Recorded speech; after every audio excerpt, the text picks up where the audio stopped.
Hoy 5 de marzo celebramos a San José Oriol, año 1702. Nació en Barcelona, España, y pasó casi toda su vida en esta ciudad. Quedó huérfano de padre siendo todavía muy pequeñito. Jovencito fue admitido como monaguillo y cantor en una iglesia. Y viendo los sacerdotes su gran piedad y devoción, se propusieron costearle los estudios del seminario. Pasaba muchas horas rezando ante el Santísimo Sacramento en el templo. Ordenado sacerdote y habiendo recibido en la universidad el grado de doctor, se dedicó a la educación de la juventud. Visión terrible. Era sumamente estimado por las gentes y muy alabado por su gran virtud y por sus modos tan amables que tenía en el trato con todos. Pero Dios le dejó ver el estado de su alma, como lo hizo también con otros santos.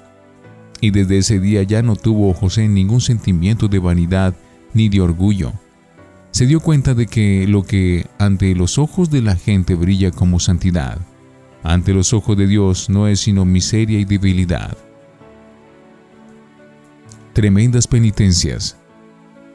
Desde el día en que Dios le permitió ver el estado de su alma, José Oriol se propuso nunca más volver a comer carne en su vida y ayunar todos los días. Y así lo cumplió. Ayuno es tomar un desayuno muy pequeño, un almuerzo ordinario y una cena muy leve también, y no comer ni beber nada entre una comida y otra comida.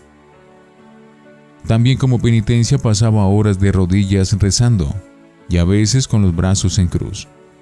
Y usaba vestidos tan viejos y desteñidos que las gentes se burlaban de él muchas veces por las calles de Barcelona.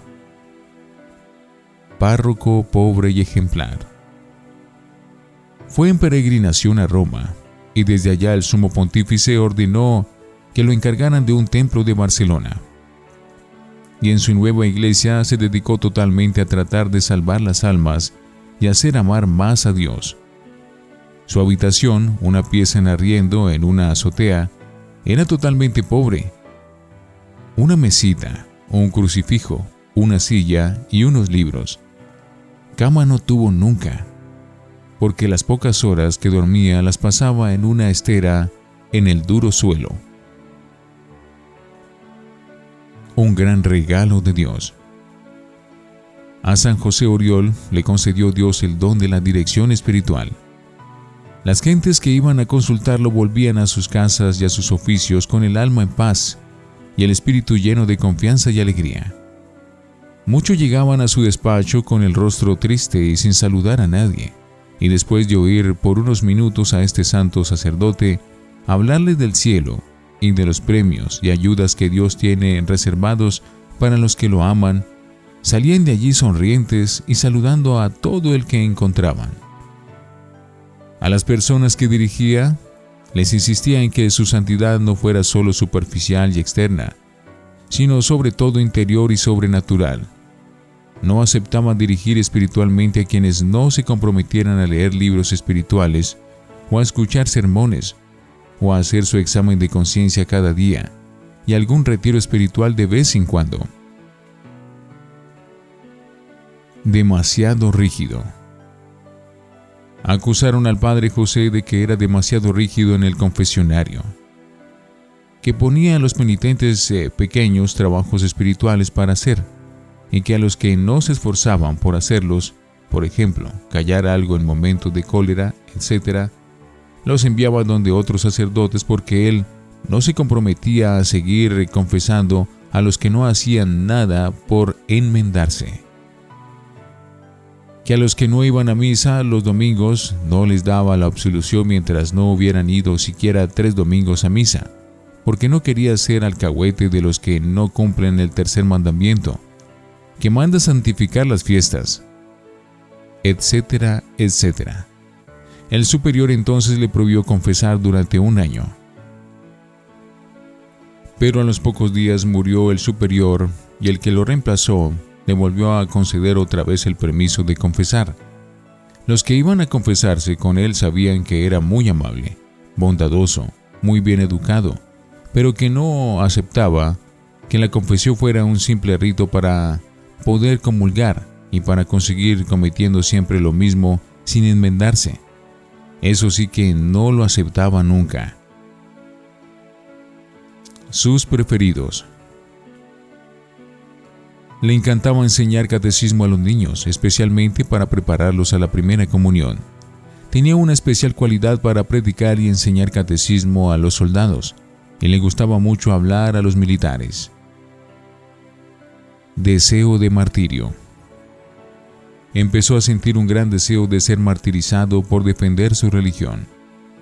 Y aunque las gentes de Barcelona, que tanto lo amaban y estimaban, le rogaron mucho que no se fuera a otro país, sin embargo, él se fue para Roma a pedir que la Santa Sede lo enviara de misionero a un país de salvajes. Pero en Marsella cayó enfermo, y en medio de su enfermedad se le apareció la Santísima Virgen y le comunicó que Dios le aceptaba su deseo de morir mártir por Cristo, pero que lo que le pedía era que volviera a su ciudad a seguir ganando almas para nuestro Señor.